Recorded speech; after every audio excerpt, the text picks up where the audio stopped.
Hey guys, we are live. I'm Jeff with eBay Addicts, and I got a brand new guest for you guys, Brandyn Robles. I hope I didn't butcher your name. Go ahead and introduce yourself to our audience. That was perfect. Yes, what's up, guys? My name is Brandyn Robles. I'm from Tampa, Florida. I am a 21-year-old college student.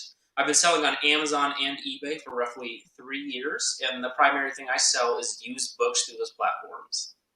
All right. Yeah, so believe it or not, guys, me and Brandyn, we actually live in the same city in Tampa, and I think I ran into you on Instagram, and I was catching up with some of your videos, and I saw that you did something with John from like Side Hustle Experiment or something. Yes. He was a previous guest on my channel, and I reached out to you, and I was like, hey, man, I want you to come on my show, and you're like, okay. You're like, cool. So you're mainly a bookseller, and so go ahead and talk a little bit about how you got started in reselling books, and then tell people kind of how your business model works. Sure, yeah, guys. So I was working a fast food restaurant job in high school, and I knew I was going to college and needed more time for my classes, so I decided that I needed to go a different route. So I started looking online and finding ways to do it, and one thing I found was going to garage sales, picking things up for cheap, and selling them on eBay. So I started doing that. I was doing toys. And after a couple months, I saw someone doing books, and they were telling me the reason why is because you could buy them cheap. So I went ahead and did that, and sure enough, I was buying these books for amazing deals and having profits that were insane compared to other items. And that's where it really started. Right, right. So I like your business model because it's business model same for everybody. Buy low and sell high. But when I see your videos and you're getting items for a quarter, 50 cents, a dollar, tell everybody about this recent book you just sold for $800. Tell us a story about how this came to be. Yes. So I buy books in bulk and for multiple companies, and so I bought this book and they needed them out. So I purchased it with this bulk deal. I did all the labor. I took all the books out of the house and I get them back to my storage unit. And the crazy thing is when you're doing these bulk deals, you're basically buying these books for 20 cents, 15 cents compared to $2 or $3 in a thrift store.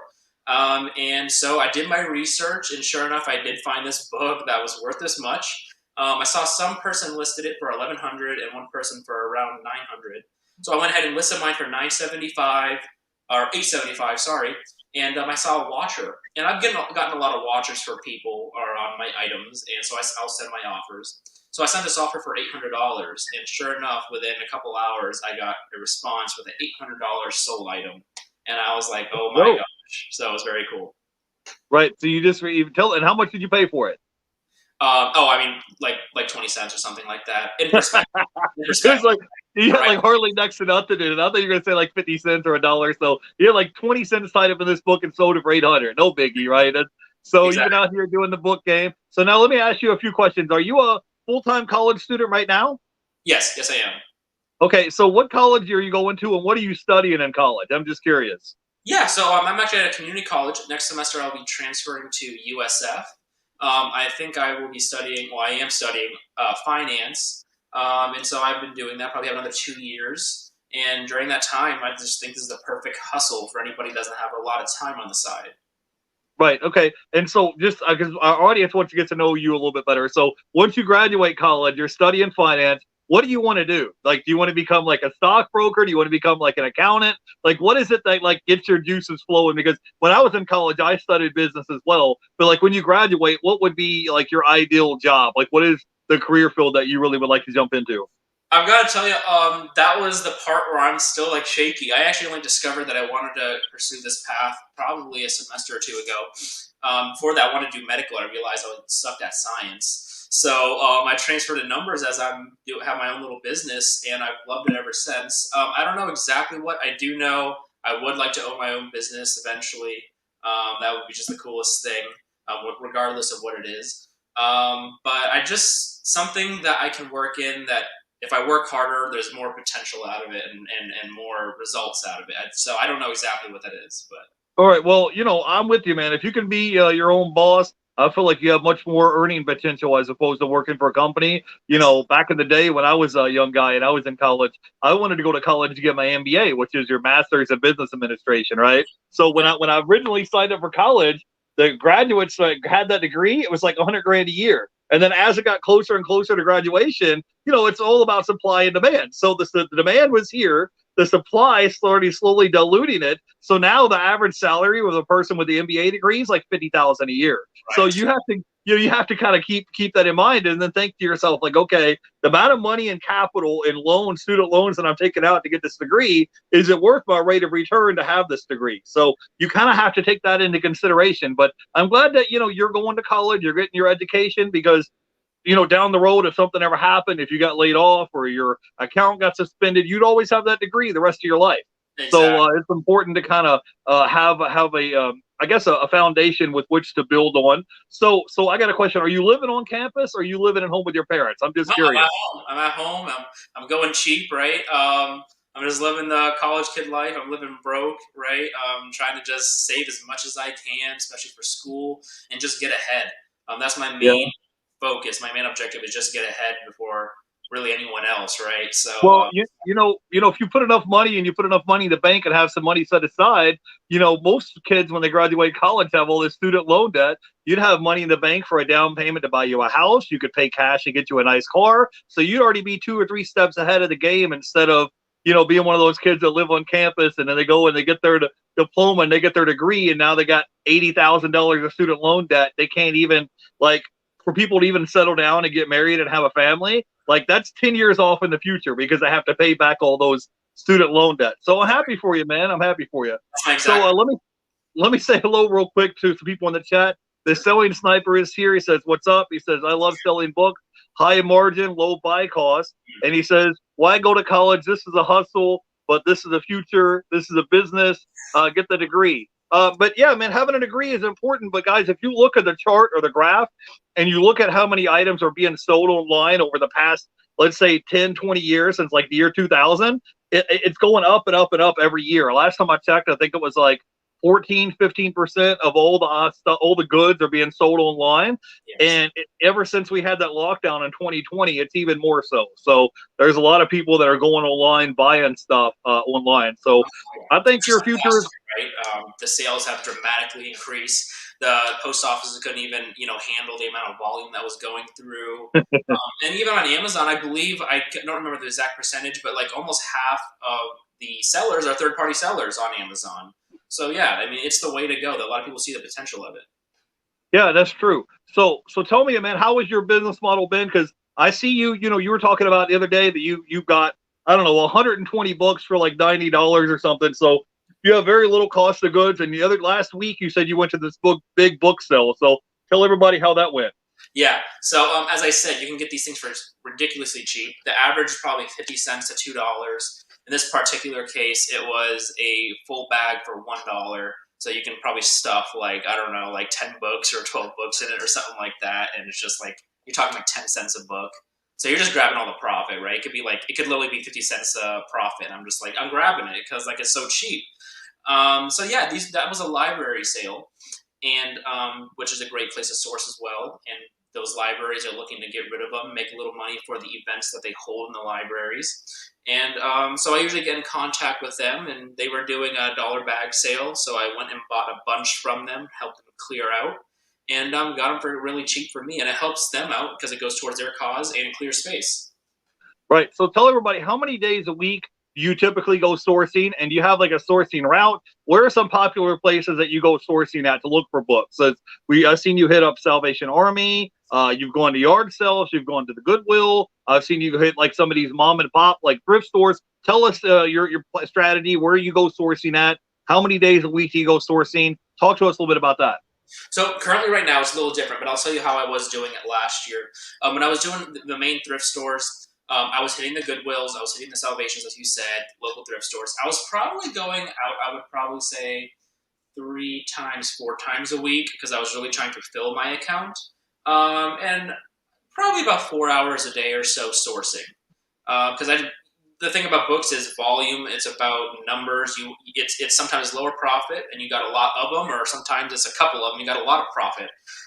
So you need to be going out there, and the more times you're out there, the more likely you will be finding profit. Right now in February, I did a big bulk deal with an estate, and I bought 12,000 books. It filled the entire 10 by 15 storage unit. So ever since, I've been kind of going through those books and selling those. So I haven't really had to go out sourcing like I was. But for the beginners that don't have that, yeah, just start a little bit at a time. Hit your local ones, then you can go to the next town, and then the next town, and then you'll find out that maybe one town is better than this one. So you start hitting that one even more. And beyond that, you start working with the thrift store people, getting backroom access, and start progressing like that. Yeah, I love it, guys. I tell you guys all the time that this whole, reselling game, it's much more about building relationships with people than it is, hey, I found this item for $5 and it's selling for $50. It's about it's like, okay, like on eBay and Amazon, let's say on eBay, you want to have repeat customers that come back and buy from you every week, every 2 weeks. And it's like you want to have repeat suppliers. So every week, every 2 weeks, this guy will call you and say, hey, man, I've got, a backroom access. I've got a big bulk lot of books come in. Do you want to come check it out? So if he's the first guy that you call is you, and you've got backroom access to check all these books out before the general public does, it's like you got first dibs on this merchandise before anybody else can access it. So, Yes. it's really important that you guys go when you're out here. Just get out of your comfort zone. Talk to people. Your whole job isn't you being a treasure hunter. It's much more about you building up relationships with people. Even if the people you don't know, just say, hey, hello, how are you? How are you doing?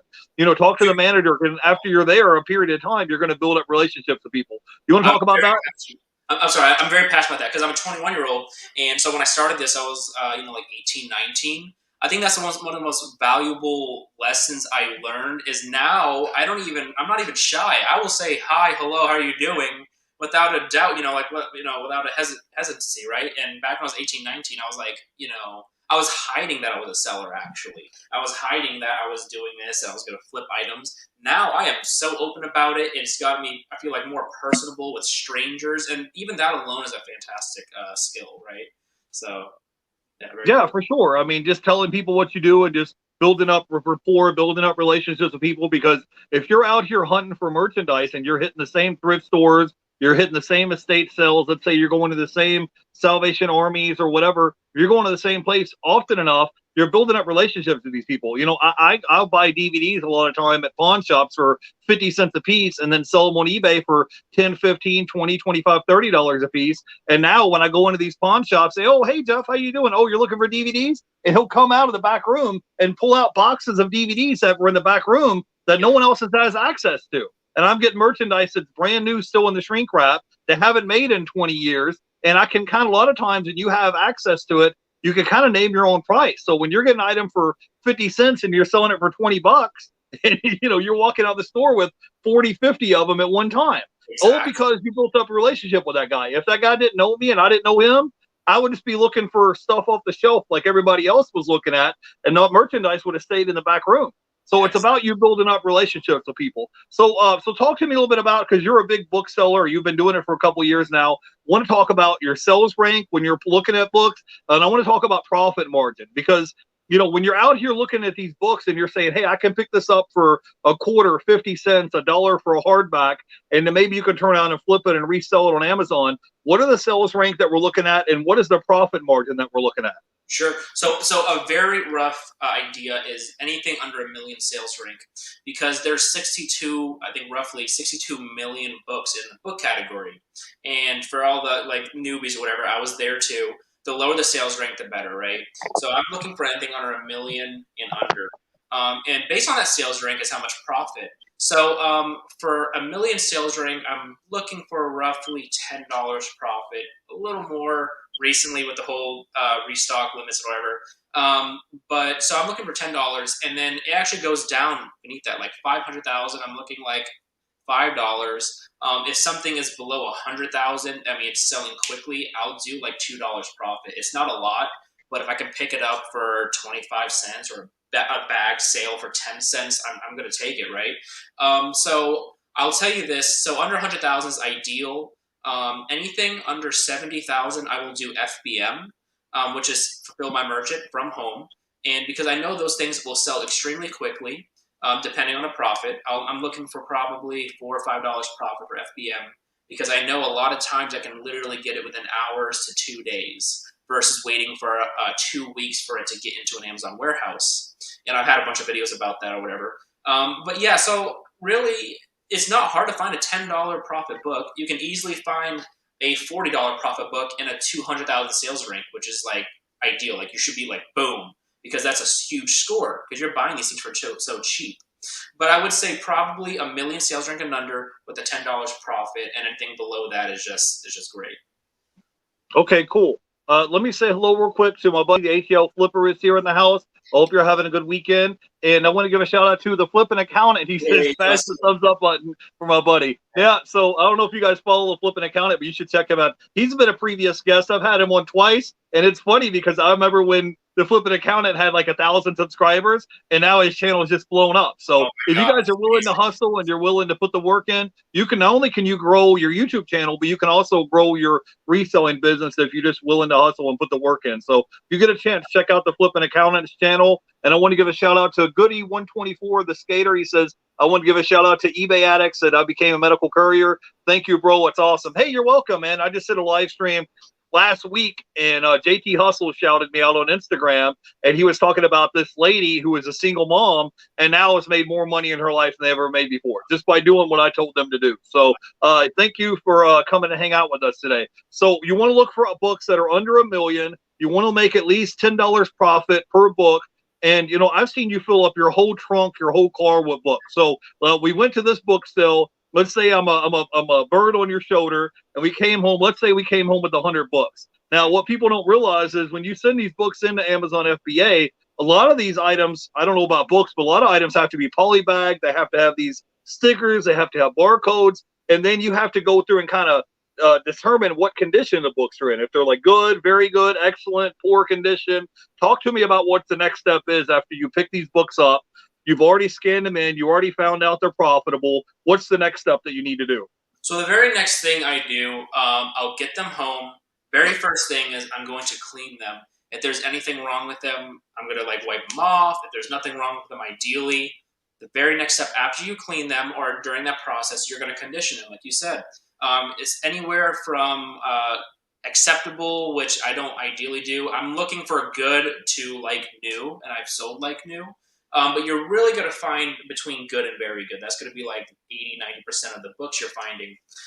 So during that clean phase, I'm going to be conditioning them, and I'll do them in piles. And I have a video about this. Go check it out. But like I put them in piles, and then once I do that, I'm starting to scan them in and start listing them for the prices I see. And there's a bunch of softwares out for that as well. But yeah, so I mean, it's all a process. It's clean and condition, and there's a list with the thing, with the prices, and then you got to stick them in the box and get them out. So that's like the rough stages of it. Okay, and then now you send them into Amazon FBA, and you wait for them to be basically imported or uploaded into your Amazon account. How long does that typically take? Yes. So roughly, once you get it to UPS, it's out of your hands. You can forget about it. You're worrying about the next source, right? But when you're looking at the process time, it's roughly anywhere from a week and a half to 2.5 weeks, depending on where it's going. I would say an average of 2 weeks, which is it's pretty fast considering like if you're selling them in bulk, like I'm talking like 300 books or something. That's pretty good, but it does take time. You do have to consider, can you sell something from home quicker with a little more profit or about the same profit versus sending it? So, okay, now tell me a little bit about the Amazon restock limits, because I hear a lot of Amazon sellers talk about that. What do you do to avoid, because they have, just like guys on eBay, you know how on eBay where they only allow you to list so many items, and then you hit that cap ceiling and you have to call eBay to get them to raise your listing limits up. It's similar to that, but Amazon has a limit on a cap on how many items you could send into the fulfillment center. So talk to me a little bit about that. What have you done to help remedy that situation? So basically what the restock limits are in general is they're saying you can have 1,000 different SKUs, or like for a minimum, right? For a smaller account, you have 1,000. And that 1,000 isn't how many, let's say like quantity of an item, it's how many different listings you can have, right? And for books, that's a big deal because they're really limiting those people. But for people that are doing RA, where you're sending in like a ton of the same item, that doesn't affect you really at all. Because you can send in 50 of one item, and that only takes 1 out of 1,000. But if you're sending in 300 books, that's taking 300 out of 1,000, right? So one thing that I found, I don't know exactly how to combat it. One thing I've found is that I have been dipping into retail arbitrage. We're selling toys on Amazon, And when I started selling in faster selling items compared to books, my restock limit went up by, I think, 1,500 from what it originally was.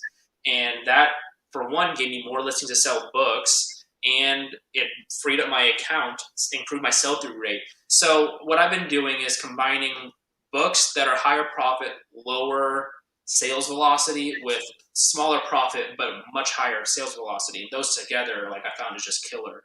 So that's how I would do it. Yeah. All right. Now I gotta put you on the spot here real quick. Can you buy books from the Dollar Tree and resell them on Amazon? Have you done that? Have you made any? Talk to us a little bit about that, because Yes, I see videos about it on YouTube. Go ahead. I've only done it once, and I literally don't know why I haven't done it, because the one time I literally tried it one time. One guy told me about it, so I went in there and I literally found, I think it was 15 of the same book. So you're doing retail arbitrage that doesn't affect your restock limits. 15 of the same book I literally bought for $1, and I think I was profiting $6 or $7. They were brand new. I was going to list them brand new, which I did, and they sold with a great sales rank. Right, you're talking high velocity. And I'm literally, what was it, like quadrupling my money or more after fees and stuff. So yeah, the Dollar Tree books actually work. My first trip, it didn't take much. I probably scanned a total of 6 different books because there were so many of this, of the same one. And I pulled 15 different items, and it was a crazy amount of profit for what I spent. Well, and I like the idea because you're getting all one SKU. So you're showing up there to the checkout lane and you're saying, I've got 15 or 20 of this one particular SKU. And then when you get home to list it, box it up and ship it, you only have one SKU as opposed to a whole bunch of them. So if you guys are running in late, our guest is a bookseller, and I've reached out to him to have him on because he recently sold a book for $800. So tell everybody, in case they came in late, how much did you pay for the book and how much did it sell for? Yeah, so for the $800 book, I buy books in bulk from different sources, and I probably spent about 20 cents for this book in reference to how much books there were. So yeah, I bought it for extremely cheap, and that is not the case all the time, but obviously it's certainly possible. Right. So he paid like 20 cents, 25 cents for this book, guys, and flipped it and sold it for $800. So yeah, the flipping accountant says $800 for one book. That's awesome. Yeah, man. He's been out here hustling.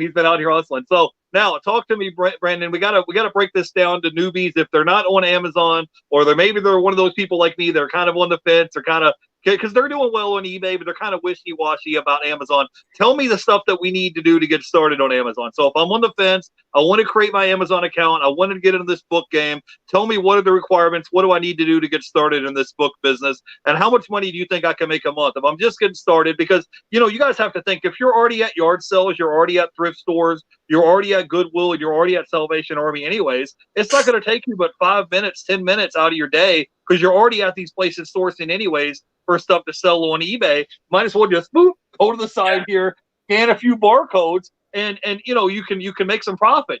So first thing you would need to do is download the Amazon seller app, right? Tell us, you're the expert, so tell us how we need to do this. Go ahead. Just to piggyback off the last thing, I'll get to that question. When you're at these thrift stores, every single one has a book section. All the Goodwills, at least, they have a massive shelf. Sometimes they're massive, sometimes they're just a shelf, but every single one has books. So exactly what you're saying. You might as well go hit it.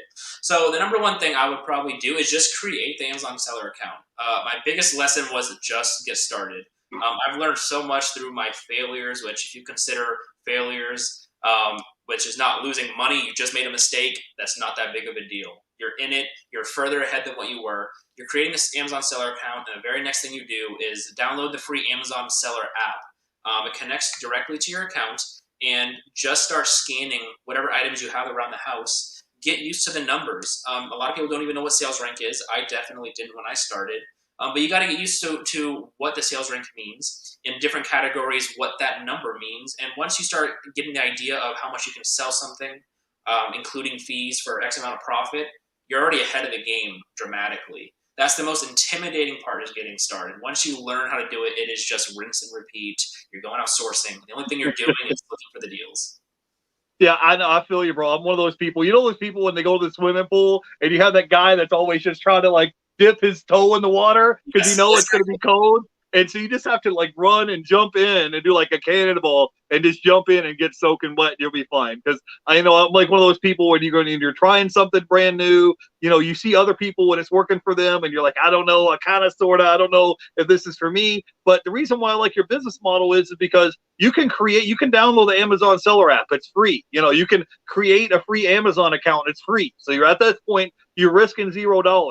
And he's getting his inventory for a quarter, 50 cents, Yes. 75 cents a dollar. He's going to some of these bookstores and is literally scanning books for 50 cents a piece. So you have very little risk tied up in your merchandise. So if let's say something was to happen, the dog ate it, your item got lost in the mail, whatever it is, you have very low risk because you're getting stuff for a quarter, 50 cents a piece, and you have a high reward. Like earlier, you said this one random book sold for $800. Yes, and exactly. Me walking down the street as a newbie, I would have no idea between a $5 book and an $800 book.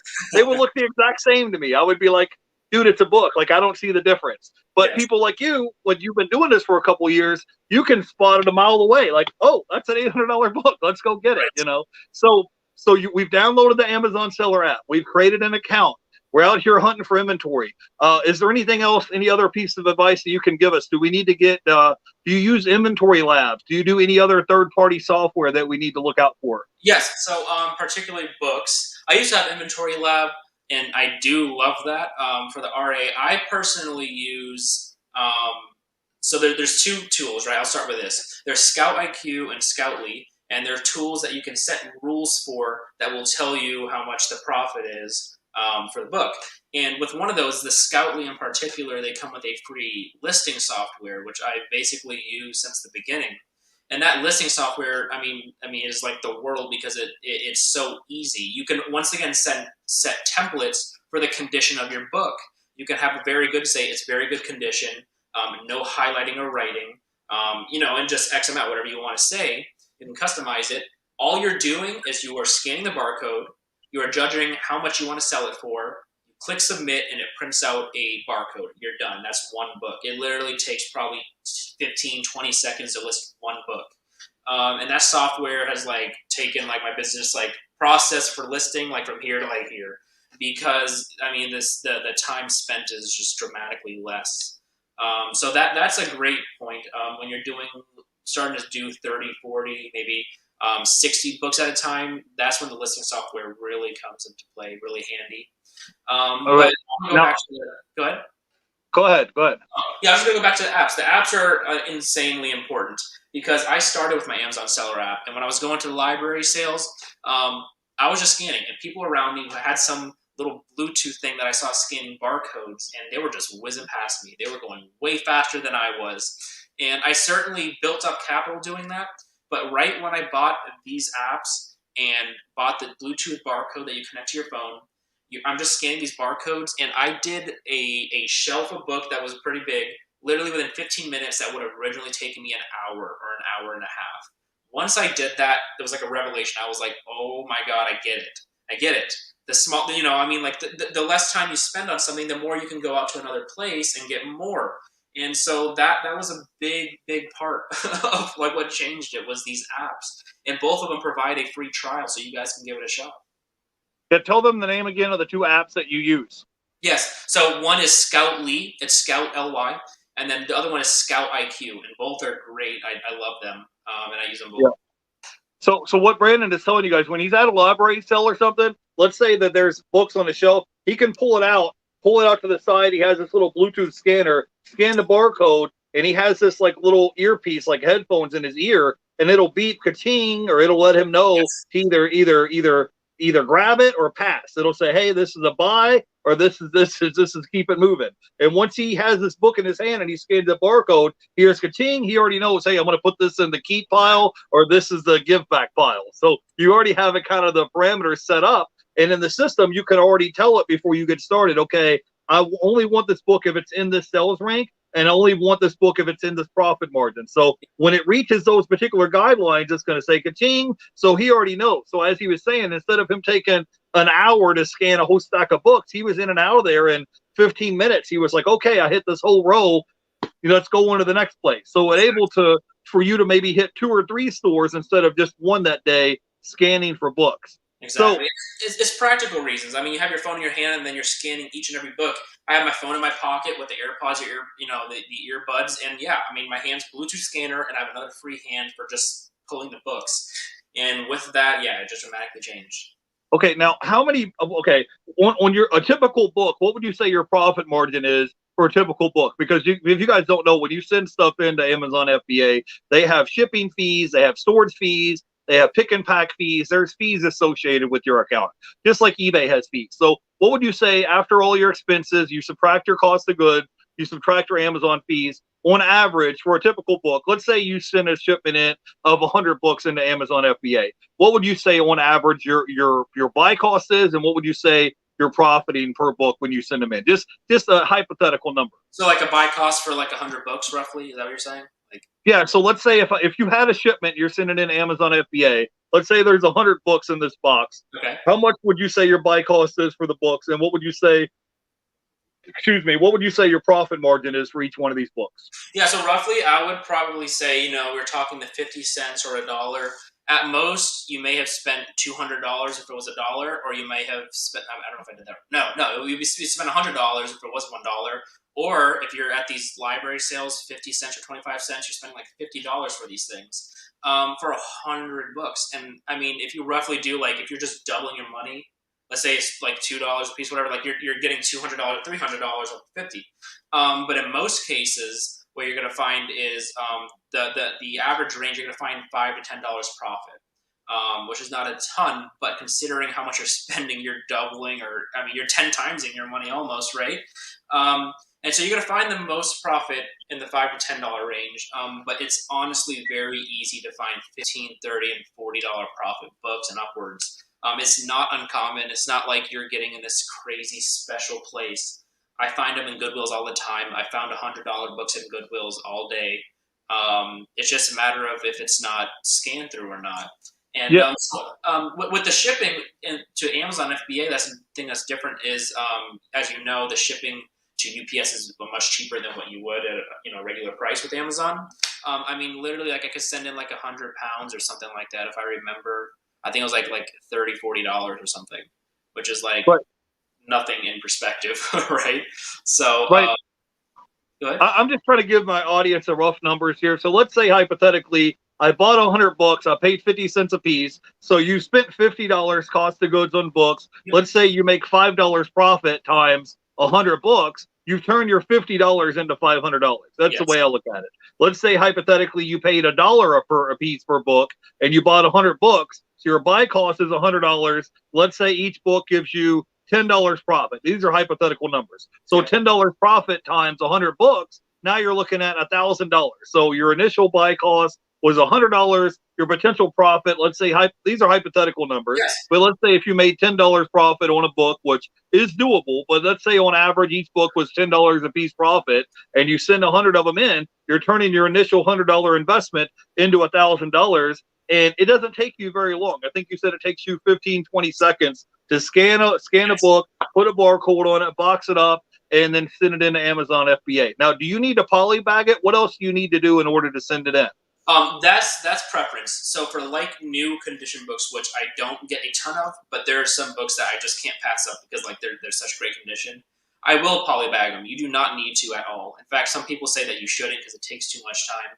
That's just something that I'll add like a little note in there saying, like thank you, for your order. Like hope you enjoyed it or something, right? Just a thank you note. And so that's just something I do for my store. You do not have to.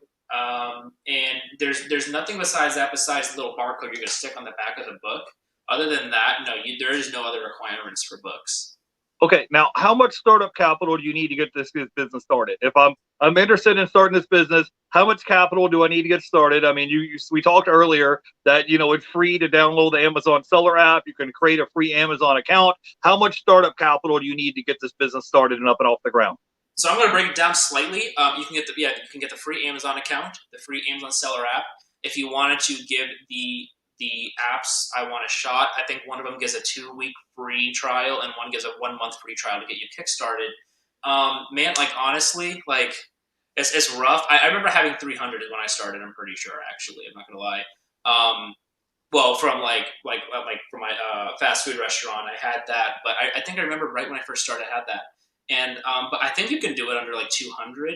Honestly, it depends how much you're buying them for and where you're getting them. You can get them from your house. You can find books for free, just around your house and sell those and use that money towards spending for stuff. So yeah, Yeah. I would say a couple hundred, I guess, maybe like So something yeah, like that. you heard him. He only started with a couple $100. So if you got a couple $100 in your pocket, you got no excuses. You can at least get started. He's able to do that and still be a full-time college student. So I don't know if you don't mind me put you on the hot seat for a minute. How many hours a week do you average on your reselling business, and how much money do you think per month you make that you actually net reselling books in a month? Because you've been doing this for 3 years. I don't want to Yes. give people unrealistic expectations, but I do kind of want to get them a little bit of motivation if they're like, hey, I heard what Jeff had to say, I heard what Brandon had to say, but I don't know if I want to take action. I don't know if this is for me or not. So how Yeah. many hours a week would you say on average that you spend on your reselling business? And let's say on an average month, how much do you think you maybe profit selling books on the side? Sure. So hours, I don't know if I can break it down. I will say I do work.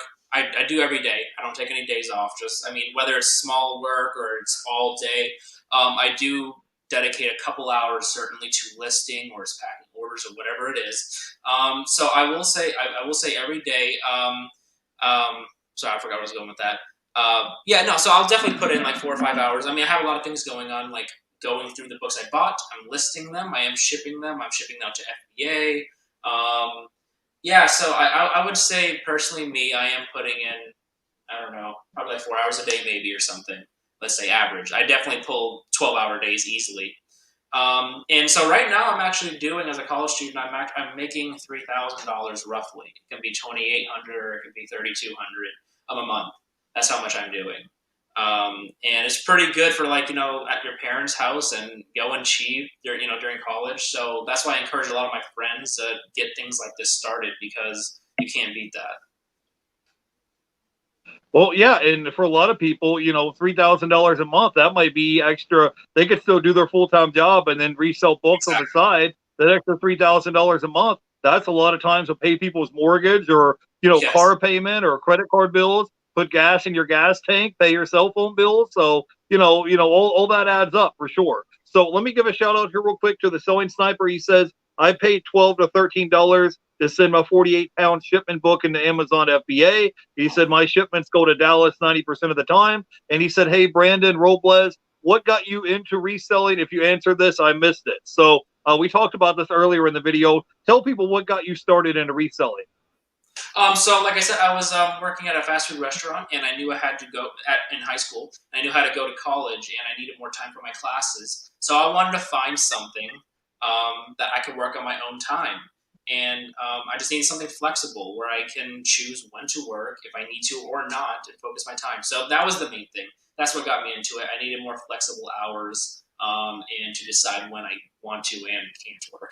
So Well, that's the thing I love about reselling is if you're like me, if you're a night owl and it's 1, 2 o'clock in the morning, you can't sleep and you don't feel like going out anywhere, you can just be over there cranking out listings on eBay or Amazon, and it could be 1, 2 o'clock in the morning, and you could be making money in your house instead of watching Netflix or playing video games. You could be yes, cranking out some listings and making some money. I want to give a quick shout out to the Mile High Hustlers. Says, hey, how was your Saturday going? We just reached 500 subscriber count. Congratulations. good job. Next is going to be 1,000. So you're halfway there, and if you keep hustling It's and the keep goal. grinding, it's going to happen for you. I've definitely have been in your shoes before. So congratulations, and hope you have a good weekend. So now tell me, what would be your top 3 tips or piece of advice to help somebody in the reselling business? Give me at least 2 or 3 that you have off the top of your head, because you've been Okay. doing this Yeah. for So number doing one, this for three you're gonna years. ask me, what do I need to get started?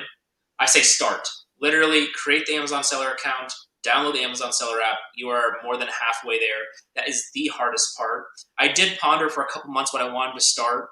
That, oh man, should I? I don't know if I should. That's the hardest part. Stop doubting.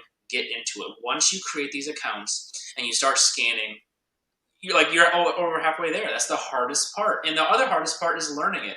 Once you start doing it in repetition, the only thing you're worrying about is, all right, now I need to go sourcing and do it. So the number one thing is create the Amazon seller account, get the Amazon seller app. That's a no brainer.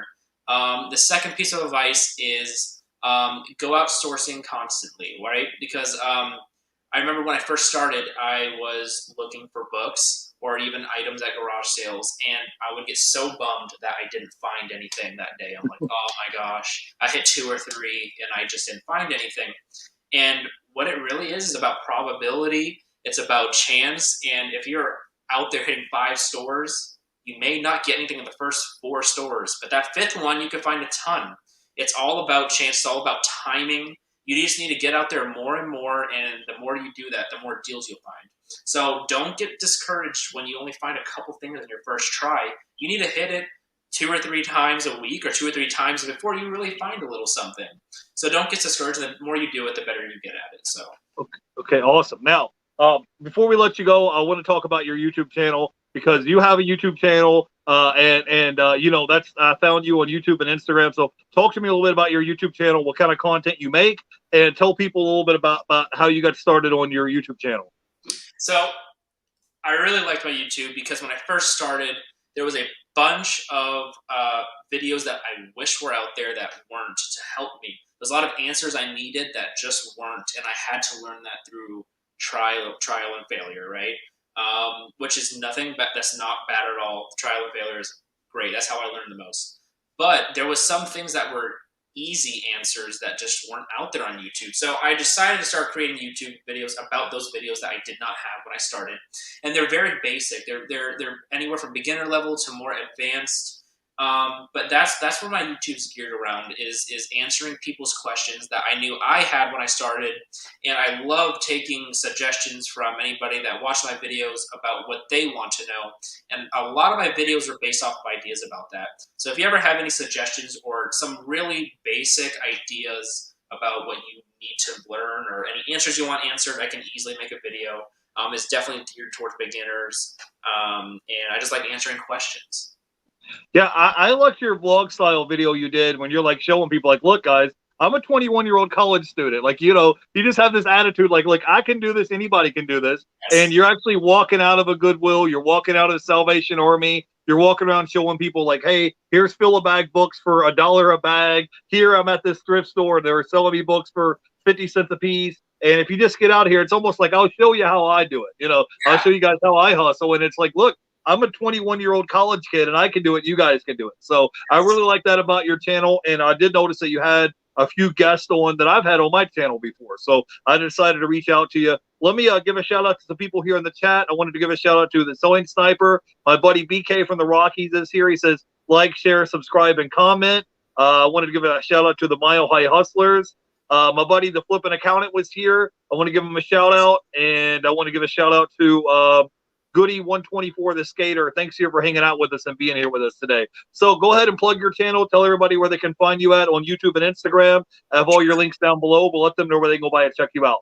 Yeah, come check me out on Instagram at the Brandyn Robles. That's where I answer most of my questions. If you ever have any questions, I'm usually pretty responsive, right, within the day or so. I love answering questions. And I do have a link in my bio for my YouTube. If you ever have any questions about things you want to visualize, you want to see on a screen, I love to make videos about those basic questions or maybe even some more advanced. But I love doing that. Come check me out and come chat with me. I mean, I'm always willing to talk. Yeah, for sure. Yeah, we're going to have to meet up soon because, believe it or not, guys, we live in the same city. We both live in Tampa. Just coincidentally, I reached out to him and it's like, hey, this guy lives in Tampa. So at some point in time, we're going to have to do a collab video or something whenever you get some free time. Message me on the weekend or something, and we'll make it happen. So, hey guys, go ahead and follow our guest. Give me your final thoughts, and then we'll let you go. Okay? All right. Who you said for me? Yeah. You have any final thoughts you can leave our audience with? Yeah. Thank you for joining, guys. It was really cool to be able to connect with you. Like I said, my number one thing is just get started. Do not get discouraged. I remember I was. Just consume the content. He puts it out, I put it out. It's all there for you guys. There's no excuse really, right? So just kind of motivate yourself to say, hey, I'm going to watch this. I'm going to go perform. I'm going to watch this. I'm going to execute. And once you do that enough times, you gain that experience and you start really hitting those numbers that you would like to hit, finding those deals you'd like to make. So, yeah.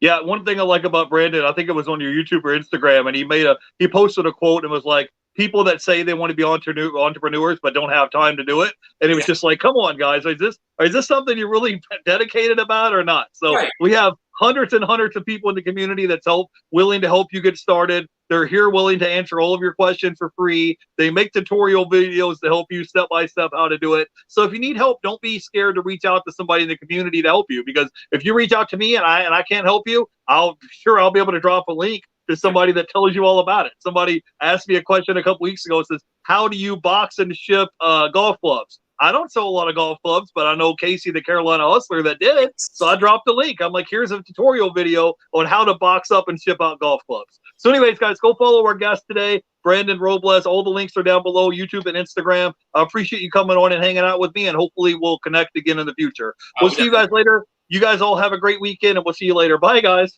Thank you, guys.